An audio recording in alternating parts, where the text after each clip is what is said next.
I'm Deanna Brown, Certified Financial Planner Professional and Certified Divorce Financial Analyst and founder of Bag Lady Divorce. Get your money, empowering women before, during, and after divorce.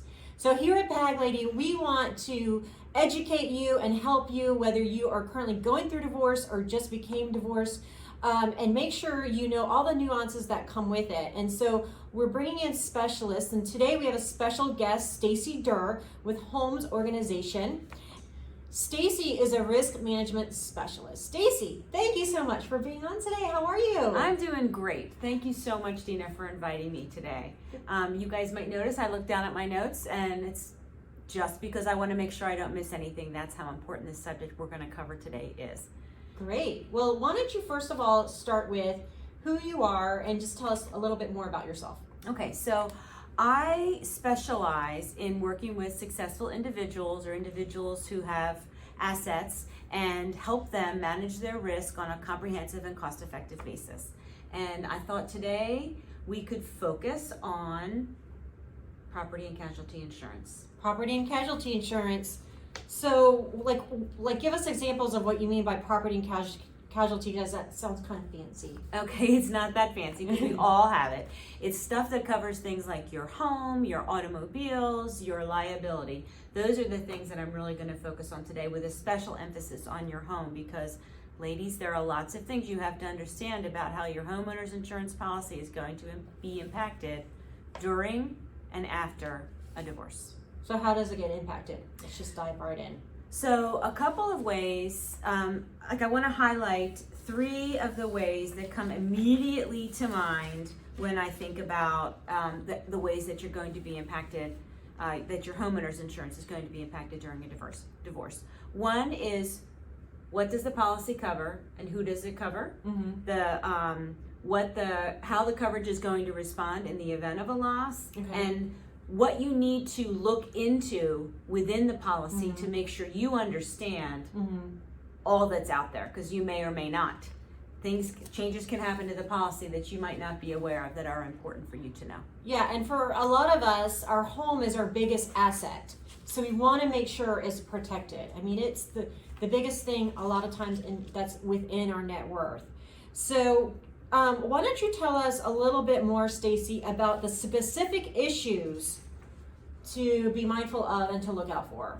Well, I think one of the biggest things that people take for granted is who's listed on the policy, whose name is the policy in, and how is the policy written. That's, I think, one of the things I just want people to know.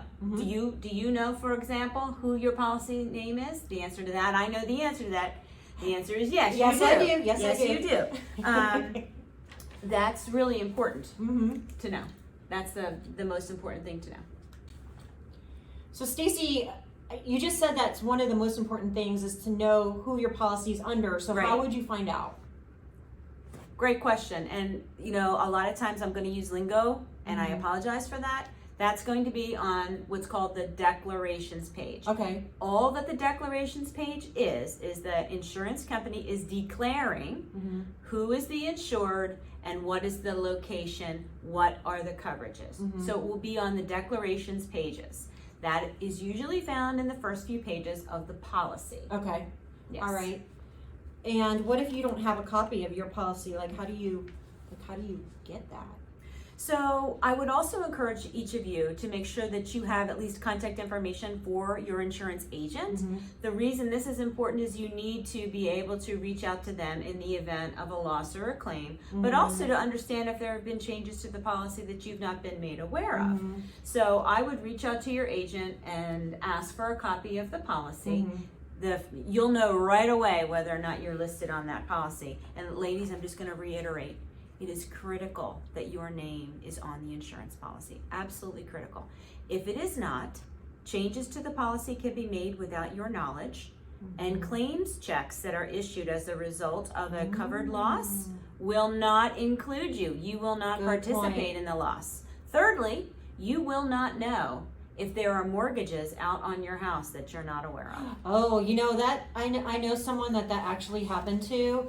And she is a very smart, educated, professional woman. Yep. And behind her back, her husband at the time went and got a second mortgage on their home because they had all this equity in the home, and he went and got the second mortgage, and then she didn't find out till after it was done, and you can't undo that. Right.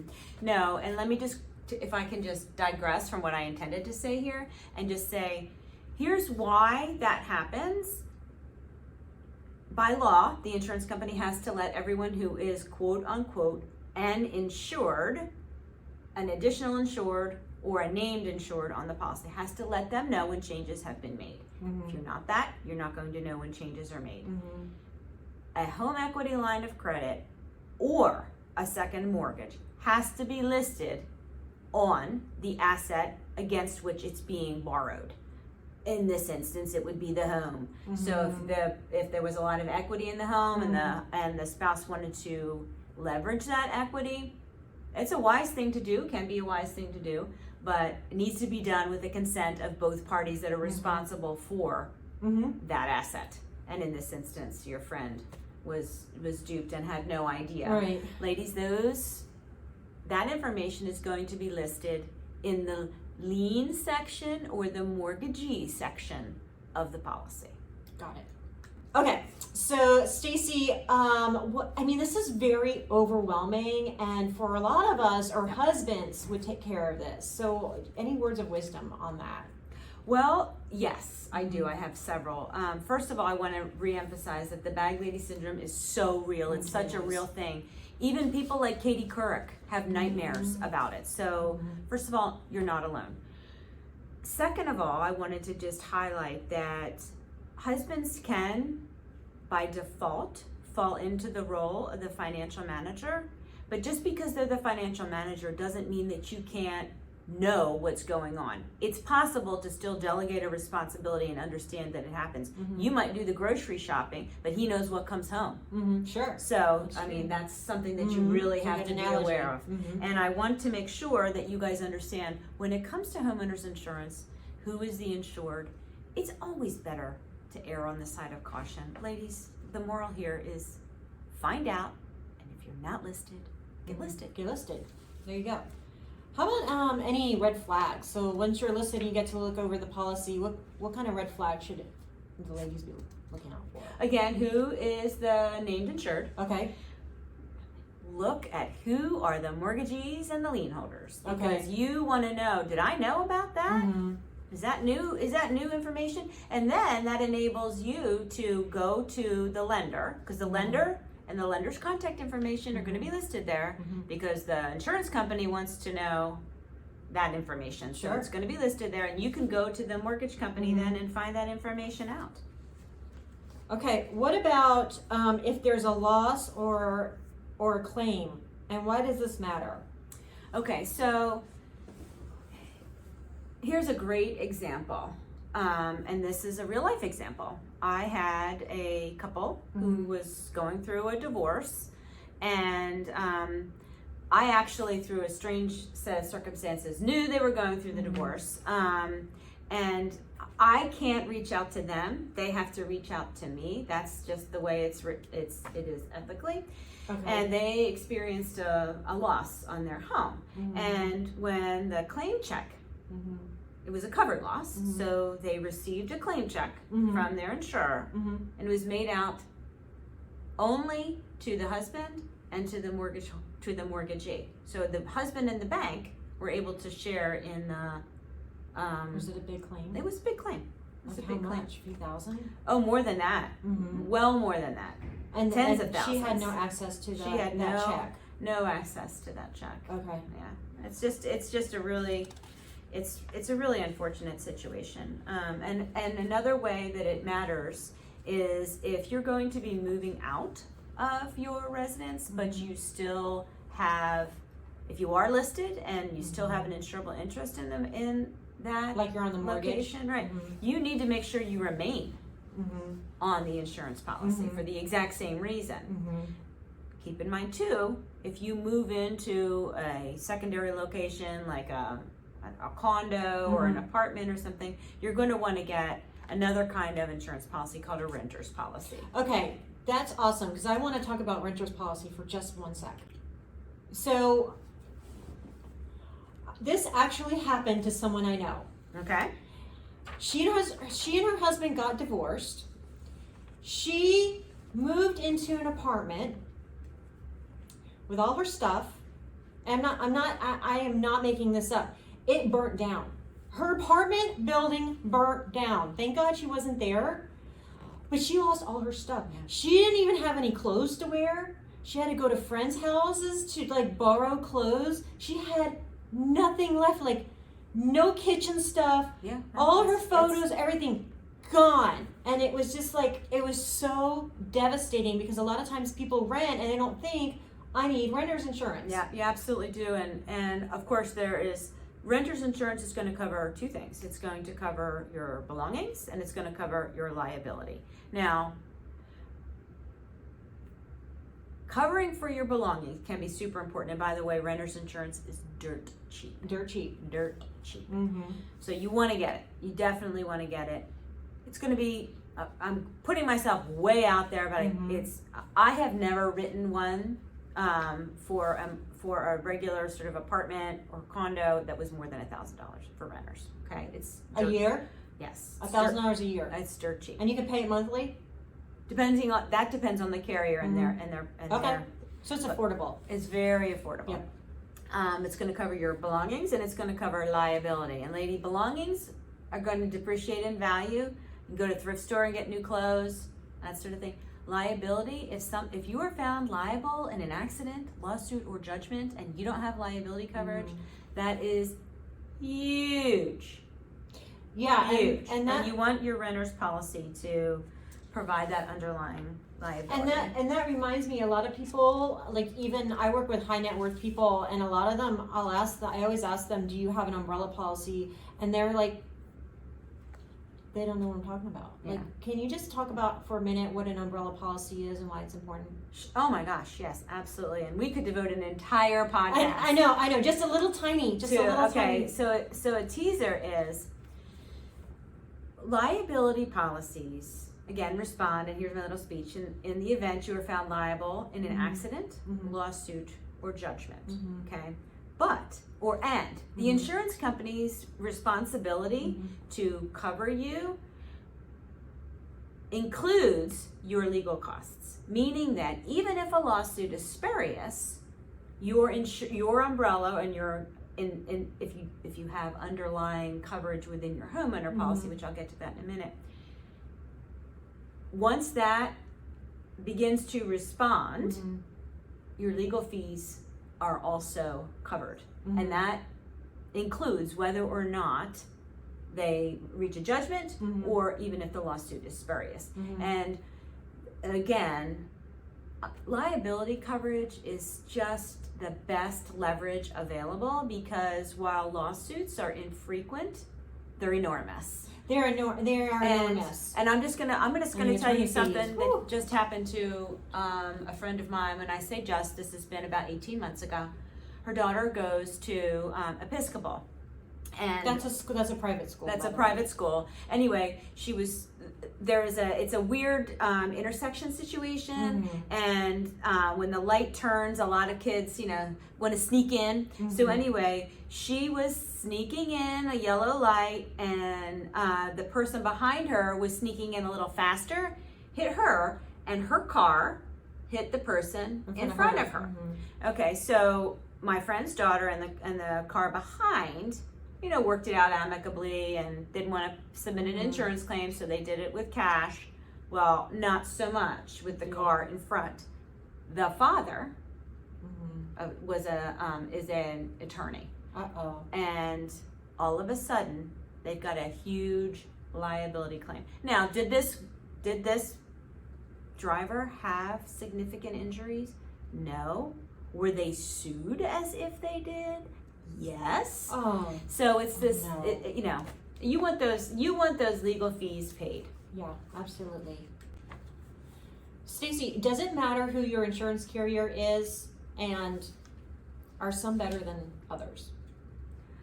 Wow, what a question. Yeah, It totally matters. It totally matters because they're not all created equally. While some of the policy forms are the same company to company, how those policy forms are responded to and what the company's stance on the interpretation of the language is can vary carrier to carrier.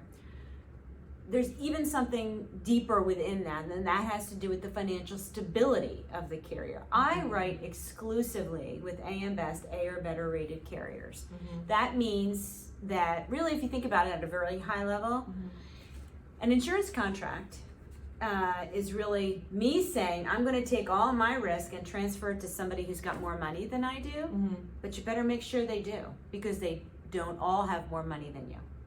What? Yeah. A good agent will know what the loss ratios are, what the surplus is, what their AM Best rating is, and will be able to answer those questions. So I shouldn't just go with the cheapest one? Going with the cheapest one with insurance is you get what you pay for. Good to know. Okay, so Stacey, earlier you mentioned ethics. Can you talk a little bit more about ethics and the word fiduciary and what it means to you? Oh, absolutely. So ethically, I am a fiduciary. And what that means is that I have a moral and a legal responsibility to always act in the best interest of my client. And that means I put you first. When I'm looking at things, when I'm asking questions, I put you first. I have to act with loyalty, honesty, and integrity at all times. Let me tell you, I'm going to get in your grill.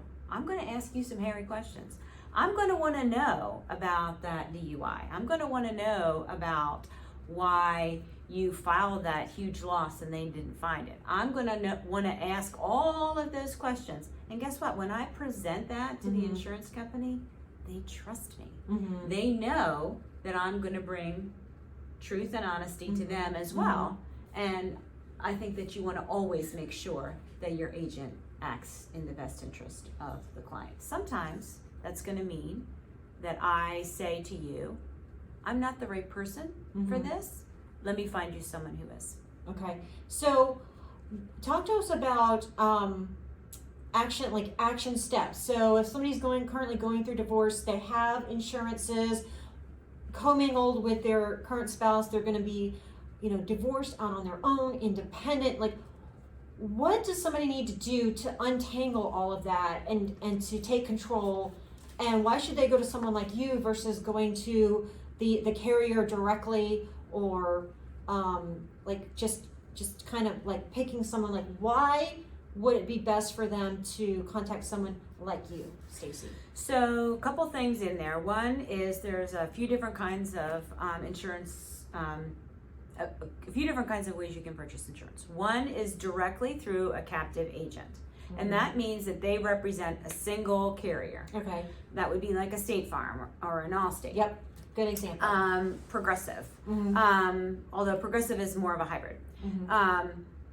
I am an independent agent. So as I said earlier, I represent only AM Best, A or better rated carriers. And so you'll know that when I present a program, the carrier has the financial security to settle a claim, even a big one. It's very important, I believe, to go to an independent agent who can show you options if there are options. Now, what I do for my clients is I personally evaluate the options, try to understand the leverage after having spoken in detail with the client and understood their needs, wants, and desires, what keeps them up at night, as it were, and then present the best option. So that's the agent part. When it comes to untangling, again, think about insurable interest. Who owns the asset? At the end of the day, are you living in the house that you owned, or are you now in an apartment or some other arrangement? And by the way, if you've moved in with mom and dad and you're over 21, you still need a renter's policy. Your goods are not covered under their homeowner. So keep that in mind. So once you've established what your insurable interest is, do you own the car? In other words, is your name on the title? That's when you own it, if your name's on the title. Is my name on the mortgage? Where am I living? Do I have my own umbrella policy that follows me? It's because umbrella policy means that it's worldwide personal liability coverage. So The way you do that is you find an independent agent that you like and trust. Independent, guys. You've Keyword, got independent agent. You've got to like and trust your agent. Mm-hmm. You've got to be able to talk the hairy details with your agent Mm-hmm. and talk to them about changes to your life and property that affect your insurance program. Mm-hmm. If you're not comfortable doing that with your current agent, find a new one. Yeah, Find it's a new like one. a There are doctor. good ones in. There are good ones in Jacksonville. Find a new one. Talk Yeah. to a bunch of them. Interview them. You have to like them. Mm-hmm. And whatever city you're in, there's lots of independent agents out there. Can you work with people outside of Florida? Absolutely, absolutely. I do it all the time. So how would somebody get a hold of you, Stace? You can call me on my cell phone, 904-631-8398, or reach me at sderr@Holmes, just like Sherlock Holmes, HOLMES.org. Stacy, thank you so much for being on today. This is why we do this. We bring in experts. We help educate you and empower you. I am Deanna Brown. If you need to get a hold of me, I'm at 904-217-6377, or you can go to baglady.deanna,